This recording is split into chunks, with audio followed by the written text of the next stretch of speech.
Bonjour à toutes et à tous. En cette veille de Shabbat Bamidbar, en ce jour de Shirur Yerushalayim, réunification de Jérusalem, libération de Jérusalem, en ce Shabbat qui précède la fête de Shavuot. Et oui, Shavuot sera dans le courant de la semaine qui arrive. Et donc nous sommes d'après les livres, le Shabbat Kala, le Shabbat qui précède Shavuot. Mais c'est de Jérusalem que j'aimerais vous parler en ce 56e jour d'anniversaire de la réunification de Jérusalem. Jérusalem qui porte 70 noms. 70 noms. Quelques-uns parmi les 70 noms de Jérusalem. Ariel. Ariel, c'est le lion de Dieu, qui fait référence en fait au Beth Amikdash, au temple qui était à Jérusalem et qui donne à Jérusalem tout son caractère de Kedusha, de sainteté. Et le Beth Amikdash qui était avec une forme qui ressemble à un lion qui est assis. Et c'est ça, Ari, c'est aussi le lion qui est le symbole de la tribu de Yehuda. Voilà pourquoi sur les armureries de Jérusalem, on retrouve le lion qui est particulièrement présent. Et puis, Jérusalem s'appelle aussi Beth Tefila, la maison de la prière, parce que quand on prie, on se tourne vers Jérusalem. Quand on parle de Mizrach, l'Est, en fait, c'est la centralité de Yerushalayim, de Jérusalem, qui s'appelle aussi Tel Piot. Tel Piot, Tel, la colline, vers laquelle Piot, toutes les bouches se tournent. Tel Aviv, Tel Piot.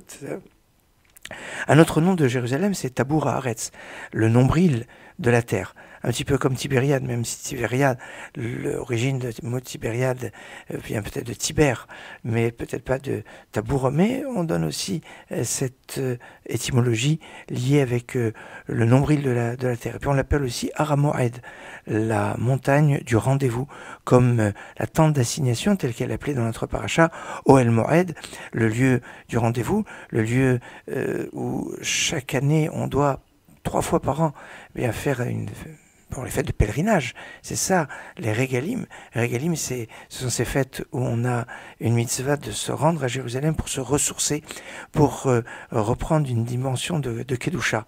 De Kedusha, c'est pour ça que ça s'appelle aussi Har HaKodesh, la montagne sainte. Remarquez qu'en arabe, on l'appelle El-Quds. El-Quds, ça veut dire la sainte. D'ailleurs, dans les écrits musulmans, d'il y a quelques siècles, Jérusalem s'appelait Bat Mikdash.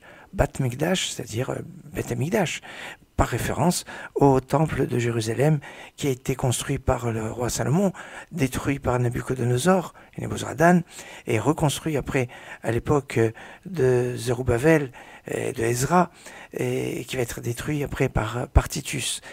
Jérusalem, Yerushalayim en hébreu, est en fait la contraction de 2 appellations. Une qui fait référence à Abraham et qui fait référence à la crainte de Dieu, parce que Jérusalem, c'est le lieu où il y a eu la Kedat Yitzhak, la ligature de Yitzhak, où Abraham, à travers cette épreuve, a exprimé sa crainte de Dieu. Har Hashem Yiraeh, la terre, la montagne où Dieu a vu, et la crainte que Abraham pouvait avoir pour Dieu, pour être prêt à sacrifier son fils, c'est ça le Yirou. Et Shalem, c'est la paix. La paix, puisque la ville s'appelait Shalem, cette ville de paix, dont le dirigeant était Shem, le fils de Noach. Tiens, Shalem, c'est finalement Shin et Mem, c'est la dernière lettre du Shalom, avec au milieu un Lamed. Et puis alors si on écrit Shalom, ça sera Lamed et Vav qui est au milieu, 36, comme les 36 lumières, ou les 36 heures que la lumière cachée, le Oraganous, a éclairé le monde. Parce qu'il y a une lumière spéciale qui est à Jérusalem, qui est à Yerushalayim, cette lumière que chante Avram Fried.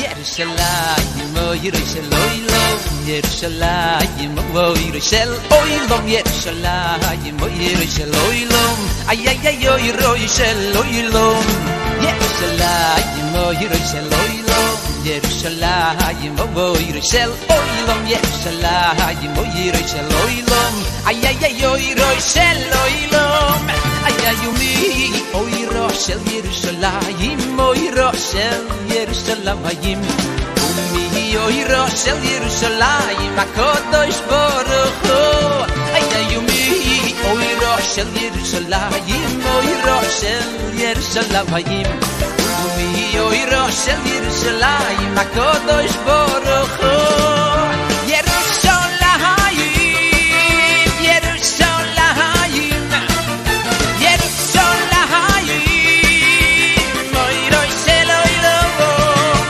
Yerushalayim Yerushalayim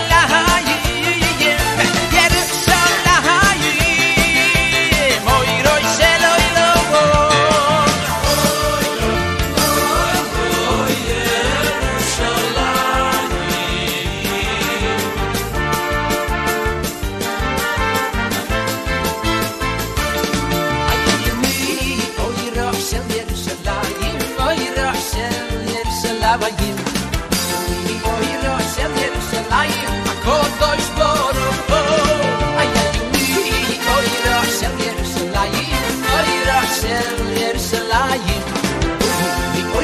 Shel Yerushalayim, Kadosh Baruch Hu. Oh, Yerushalayim, Yerushalayim, Yerushalayim. Oiroi Shel Oilom, Oiroi Shel Oilom, Yerushalayim, Yerushalayim, Yerushalayim, Yerushalayim, Yerushalayim.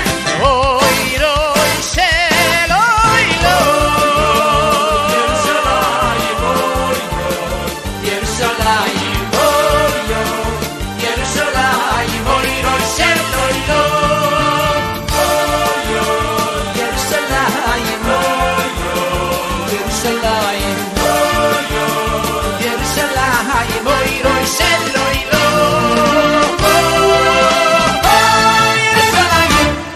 La lumière de Jérusalem, une lumière particulière, une lumière qu'il y avait, qui est la lumière du Shabbat. D'ailleurs, il y a plus de 600 fois le nom de Jérusalem qui est marqué dans la Bible. Alors, dans le Deutéronome, dans le Chumash, on parle toujours, quand on parle de Jérusalem, on parle de Hammakom, l'endroit particulier. Son nom n'est pas dévoilé pour ne pas que les tribus qui n'étaient pas encore entrées en Israël veuillent toutes avoir cet endroit. Aussi pour pas que les habitants détruisent cet endroit au-delà. Bon, enfin, on l'appelle Hammakom. Mais dans le reste des Nevi'im, des prophètes, des hagiographes, Jérusalem est mentionné en fait, en suivant les façons comme on peut le lire, 656 fois. 656, c'est la valeur numérique du mot Nerot, les lumières. Et ces lumières, eh bien, ça nous fait penser aux Nerot de Shabbat. Si vous regardez les lumières du Shabbat, je vous montrerai les lumières de Tzion, nous dit le Midrash. Alors, lié avec le Shabbat, c'est très fort parce que l'un des aspects clés qui est lié à la ville de Jérusalem, c'est le fait que c'est une ville qui est entourée de murailles. On le voit notamment par rapport aux halachot, aux lois concernant Purim, où il y a une différence de célébration de la fête de Purim en fonction des villes qui ont été entourées de murailles ou qui ne sont pas entourées de murailles. Et on prend comme référence les villes qui étaient entourées de murailles depuis l'époque de Josué. Pourquoi depuis cette époque? Parce que à cette époque, déjà, Jérusalem était entourée de murailles, alors qu'à l'époque de Purim, là où se passe l'histoire d'Esther et où est instituée la lecture de la Megillah, à cette époque, Jérusalem n'est pas entourée de murailles. Alors, on va faire référence à une époque où elle est entourée de murailles, et donc à une époque très très très ancienne, à l'époque de Josué, de Yoshua. Il y a peu de villes. En Israël, il y avait plusieurs, mais dans le monde, on ne connaît pas beaucoup de villes qui étaient entourées de murailles et qui ont un statut spécial. Quand on regarde dans la Torah, eh bien, les villes qui sont entourées de murailles ont un aspect spécial. D'ailleurs, quand on parle de murailles, on parle de chomot. C'est intéressant parce que chomot, c'est donc les remparts, les murailles, c'est du mot cham, qui veut dire ce qui est chaud. Alors que quand on parle d'un mur, on parle de kir. Le kir, c'est du mot kar, ce qui est froid, parce que les murs sont froids en général.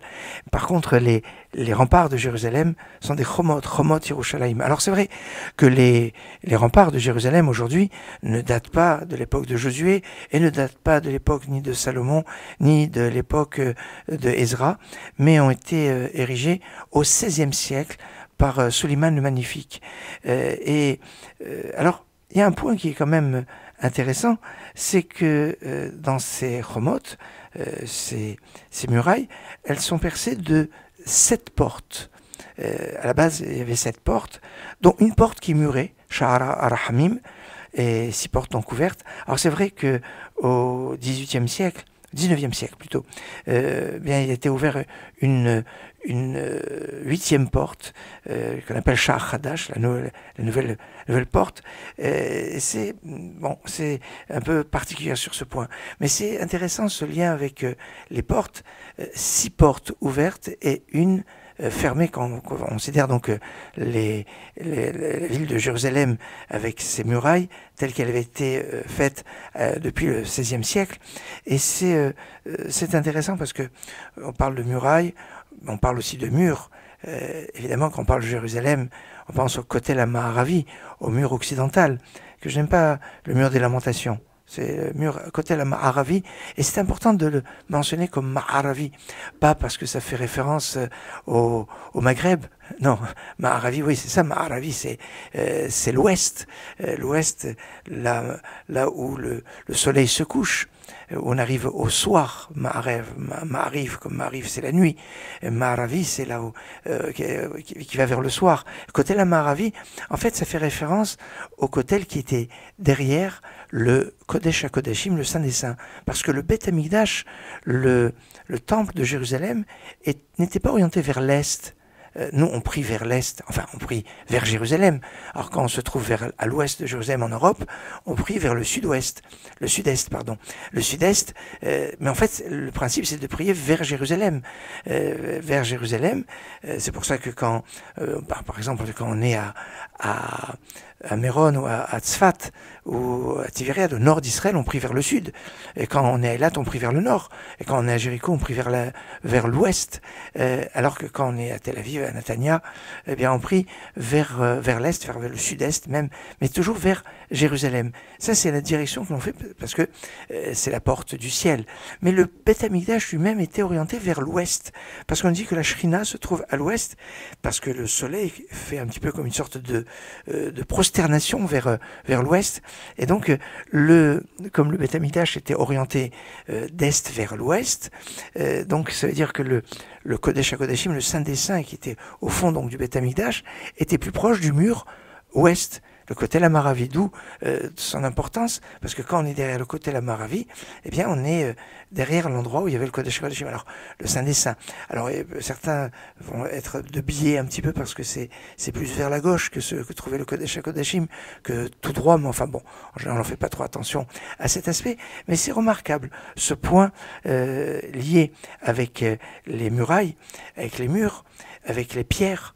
Parce que, comme le dit la fameuse chanson, Hakotel, le Kotel, c'est un mur qui a du cœur. On dit, il y a des hommes qui ont des cœurs de pierre, et il y a des pierres qui ont des cœurs d'hommes. Le lien avec le cœur et la pierre, c'est certainement le lien avec la prière, puisque la prière s'appelle Avodah Shebalev, le travail, le culte qui se fait avec le cœur. Et oui, ce qui est fondamental dans la prière, c'est l'intention, le cœur, le sentiment, l'émotion qu'on va donner dans notre prière. Et pas seulement de réciter des mots, et pas seulement d'avoir quelque chose au niveau intellectuel, mais de ressentir sa prière, c'est Avodah Shebalev, le travail qui se fait avec le cœur.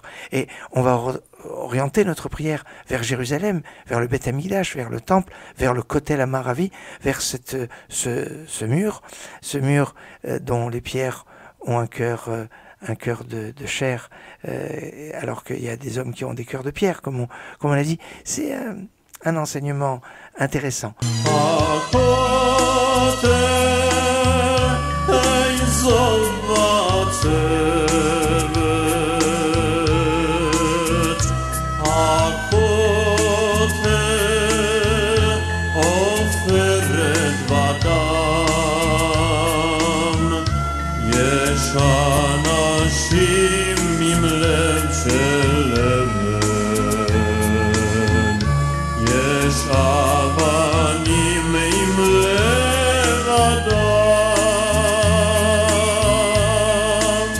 Alors il y a d'autres points qui sont intéressants sur cette date du 28 Iyar. D'après les textes, c'est le jour où il y a eu la guerre contre Amalek. Et oui, puisqu'on a dit que les enfants d'Israël ont fait la guerre contre Amalek à Rephidim. Et après, marqué Vaïs'oum et Rephidim, Vayavo Midbar Sinaï. Ils sont partis de Rephidim, ils sont partis après dans le Midbar Sinaï, dans le désert de Sinaï. C'était le premier Sivan. Et le premier Sivan, c'est dimanche. C'est Rosh Chodesh Sivan. Et donc, ça veut dire que ce qui est arrivé avant, c'est juste, c'est comme aujourd'hui, la guerre contre Amalek. Le 28 Iyar, c'est le jour anniversaire de la naissance du prophète Samuel. Shmuel, que sa mère, la Hana, a prié, c'est l'exemple de prière. On apprend les lois de la prière de Hana. Elle a attendu 19 ans pour avoir son fils Shmuel, qui va consacrer à Dieu et qui va vivre que 52 ans. 19 ans, elle va attendre. 19 ans, c'est le temps qu'on a attendu entre l'indépendance d'État d'Israël 1948 et 1967.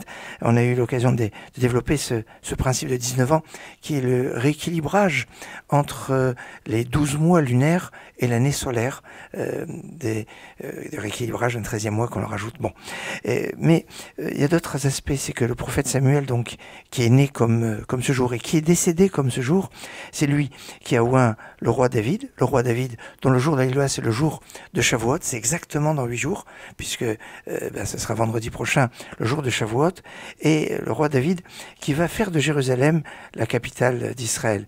Et c'est très intéressant parce que ce jour ne peut jamais tomber un Shabbat. Et oui, le premier jour de Shavuot, le jour de Yom Yerushalayim, ne peut jamais tomber un Shabbat. Il peut tomber un vendredi, comme c'est le cas, mais jamais un Shabbat parce que c'est le jour où doit tomber Hoshana Rabbah, le 7e jour de Sukkot. Et là, c'est encore un autre programme.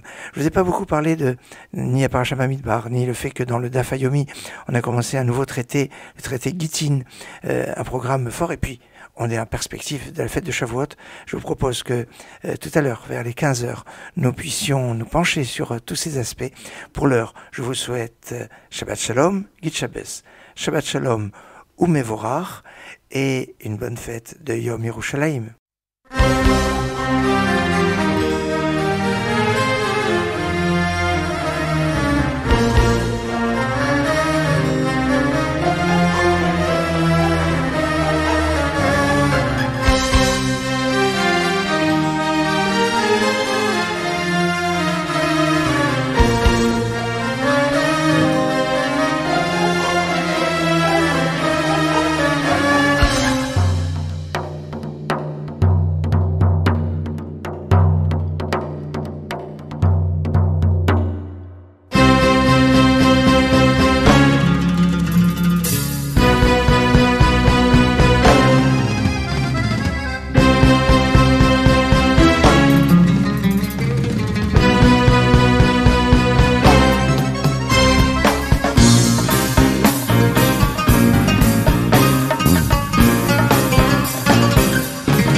ירושלים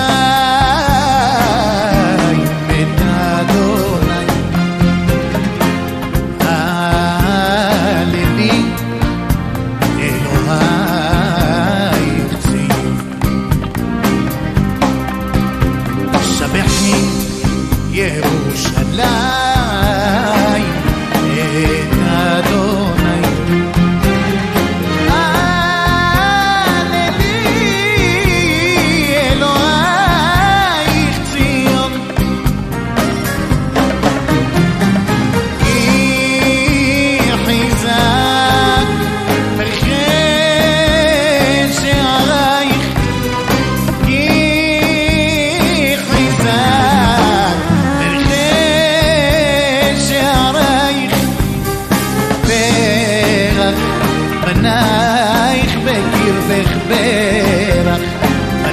בקרבך מרח בנייך בקרבך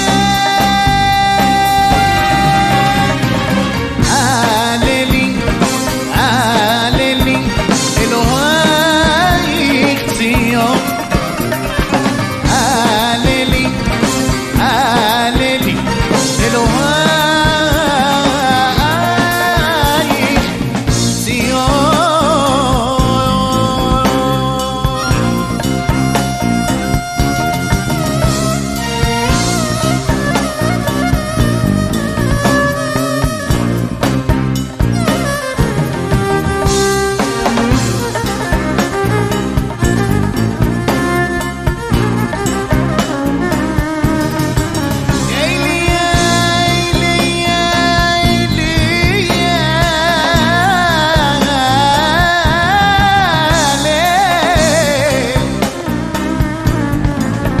הנה מה טוב ומה נעים